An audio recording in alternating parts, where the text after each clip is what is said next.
अब भाई और बहनों, आगे गुरुदेव भगवान ने लिखा है प्रथम दिव्य महाप्रलय। प्रथम दिव्य महाप्रलय। अभी तक तो हमने 3 महाप्रलय के बारे में जान लिया, अब 3 दिव्य महाप्रलय होती हैं। तो इनमें सबसे पहली दिव्य महाप्रलय क्या है और कैसे होती है?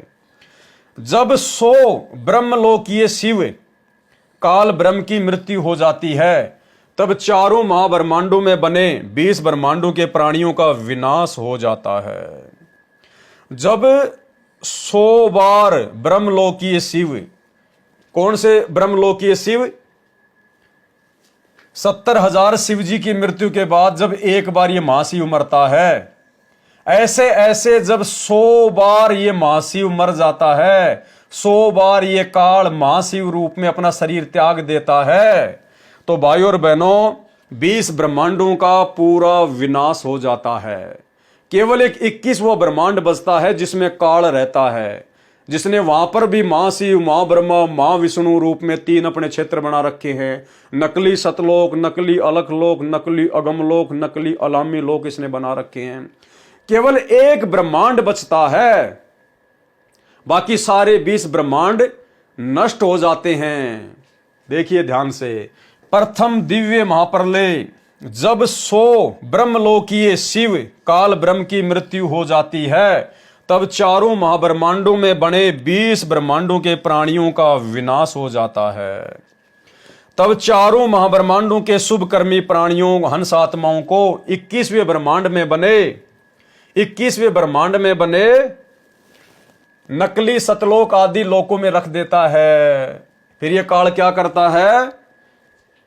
बाकी के ब्रह्मांडों में जितनी भी आत्माएं होती है उन सबको अपने ऊपर 21वें ब्रह्मांड में जहां पर यह रहता है, उन सब आत्माओं को वहां पर इसने 3 स्थान बना रखे। वैसे ही वहां पर महाशिव रूप में, महाब्रह्मा रूप में, महाविष्णु रूप में। तो ये फिर सभी प्राणियों को, जो 20 ब्रह्मांड जो नष्ट हो गए, उन सभी प्राणियों को वहां पर ऊपर वाले 21 ब्रह्मांड में ले जाता है। तथा उसी लोक में निर्मित अन्य 4 गुप्त स्थान पर अन्य प्राणियों को अचेत करके डाल देता है। 21वें ब्रह्मांड में फिर इसने 4 गुप्त स्थान बना रखे हैं, वहां पर ये इन जीवों को अचेत करके डाल देता है, आप और हमको। तथा तब उसी नकली सतलोक से प्राणियों को खाकर अपनी भूख मिटाता है। तथा जो प्रतिदिन खाए प्राणियों को उसी 21वें ब्रह्मांड में बने 4 गुप्त स्थानों में अचेत करके डालता रहता है। जब 20 ब्रह्मांड समाप्त हो जाते हैं, खाली इसका 21वां ब्रह्मांड बचता है, तो सभी जीवों को फिर ये वहां पर 4 गुप्त स्थान बना के रख देता है। और इसने पहले से जिन आत्माओं को धोखा देकर, कौन सी आत्माएं? जो आत्माएं कलयुग की बिचली पीढ़ी में रह जाती हैं, मर्यादा तोड़ देती हैं, पार नहीं हो पाती हैं, फिर ये काल उनकी भक्ति कमाई को खर्च करवाता है, उनके सतनाम की कमाई को खर्च करवाता है और उनको नकली सतलोक में बैठा देता है। और जब इधर 20 ब्रह्मांडों का विनाश हो जाता है, उसके बाद 20 ब्रह्मांडों के प्राणियों को वहीं पर 4 गुप्त स्थान बनाकर अचेत करके डाल देता है। अब इतने लंबे समय खाएगा क्या? इसको तो रोजाना खाने पड़ते हैं ना, फिर ये खाएगा क्या?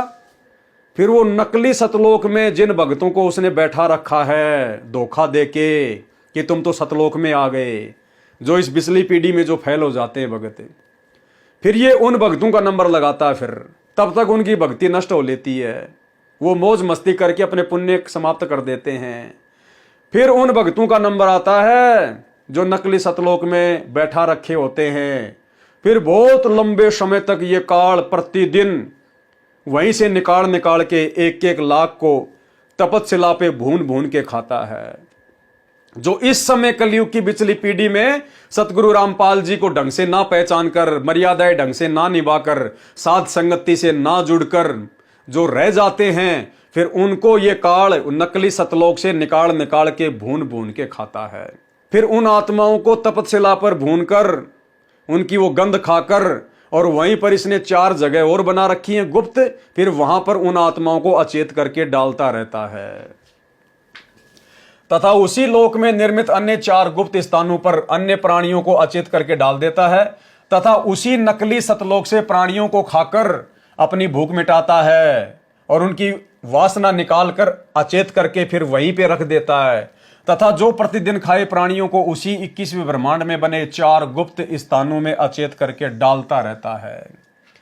तथा वहां पर भी ज्योति निरंजन अपने 3 रूप महाब्रह्मा, महाविष्णु तथा महाशिव धारण कर लेता है, तथा वहां पर बने शिव रूप में अपनी जन्म मृत्यु की लीला करता रहता है, जिससे समय निश्चित रहता है तथा 100 बार मृत्यु को प्राप्त होता है, जिस कारण परब्रह्म के 100 युग का समय 21वें ब्रह्मांड में पूरा हो जाता है। यानी जब तक अक्षर पुरुष के 100 युग पूरे होंगे तब तक ये काल इसी प्रकार से 21वें ब्रह्मांड में बैठकर अपना खेल खेलता रहेगा।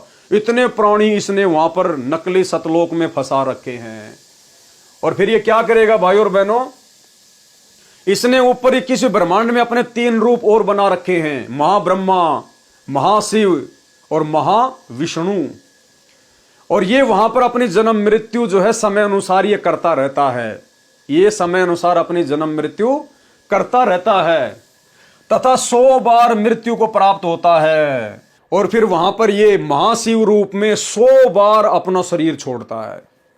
ये काल वहां पर 100 बार अपना शरीर छोड़ता है, वहां पर 21वें ब्रह्मांड में महाशिव रूप में, महाशिव रूप में, महाब्रह्मा, महाविष्णु रूप में ये खुद ही रहता है और महाशिव रूप में ये 100 बार अपने शरीर छोड़ता है।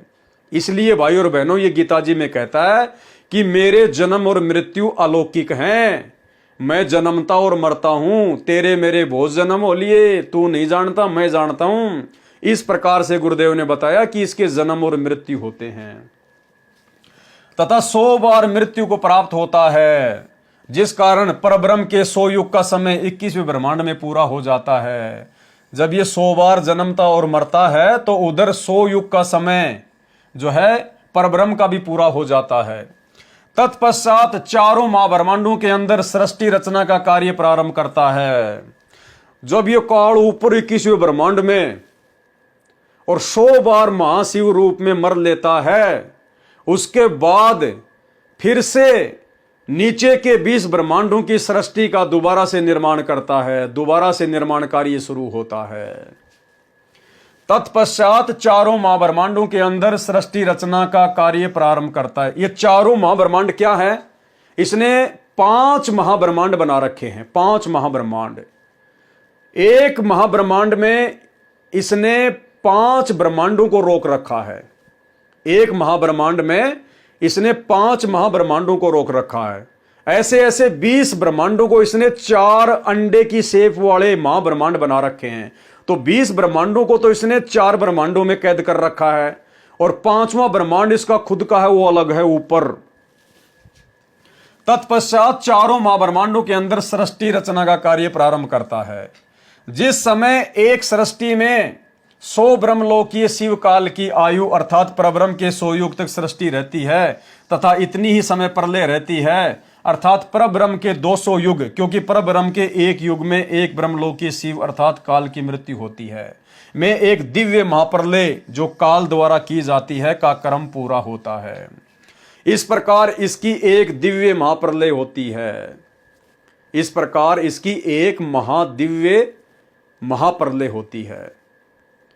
देखो कितना लंबा समय है। यानी आपको फिर से भाई और बहनों एक बार थोड़ा सा समझाएंगे मोटा मोटा कि एक दिव्य महाप्रलय इसने कैसे की, एक दिव्य महाप्रलय इसने कैसे की। शुरू में आपने देखा ब्रह्मा जी की 100 साल की उम्र है, ब्रह्मा जी 100 साल की उम्र पूरी करता है, एक महाप्रलय होती है। ब्रह्मा जी से 7 गुना ज्यादा उम्र श्री विष्णु जी की, विष्णु जी से 7 गुना ज्यादा उम्र श्री शिव जी की। और जब ये शिव जी एक बार अपना शरीर छोड़ता है तो दूसरी महाप्रलय होती है। और जब यही शिव जी 70,000 बार मरता है, 70,000 बार अपना शरीर छोड़ता है, तो एक ब्रह्मांड के ब्रह्मलोक में जो महाशिव रूप में काल रहता है वो मरता है। और जब ये महाशिव मरता है एक बार तो ये तीसरी महाप्रलय होती है। ठीक है, तीसरी महाप्रलय हो गई। और जब 100 बार ये ब्रह्मलोकीय शिव मर जाता है, जब 100 बार ये ब्रह्मलोकीय शिव मर जाता है तो भाई और बहनों 20 ब्रह्मांडों का जो रचना होती है, जो सृष्टि होती है वो नष्ट हो जाती है, सारे जीव जो है वो नष्ट हो जाते हैं। फिर सारे के सारे जीव सबसे ऊपर वाले 21वें ब्रह्मांड में जहां पर काल रहता है, जहां उसने अपनी रचना कर रखी है, 20 ब्रह्मांडों के सभी प्राणियों को वहां पहुंचा दिया जाता है काल के 21वें ब्रह्मांड में।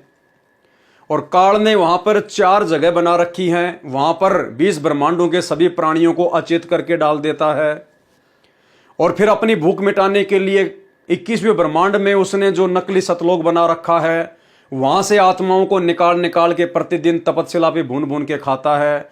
फिर उन आत्माओं को अचेत करके इसने 4 गुप्त स्थान और बना रखे हैं, वहां पे जमा करता रहता है। फिर ये काल वहां पर अपने 3 रूप और बनाता है, महाशिव, महाब्रह्मा, महाविष्णु। और फिर वहां ये जन्म लेने और मरने की लीला करता है। और जब वहां पर 21वें ब्रह्मांड में जब 100 बार ये अपना महाशिव रूप में शरीर त्याग देता है, 100 बार, उस समय अक्सर पुरुष के भी 100 युग पूरे हो जाते हैं। उसके बाद फिर दोबारा से नीचे की सृष्टि रची जाती है। उसके बाद फिर नीचे से पूरे 21 ब्रह्मांडों की जो सृष्टि है, यानी नीचे के जो 20 ब्रह्मांड हैं जो नष्ट हो रखे थे, फिर दोबारा से उनमें सृष्टि रची जाती है। तो ये है एक दिव्य महाप्रलय। ये क्या है? काल की एक दिव्य महाप्रलय, इतनी लंबी।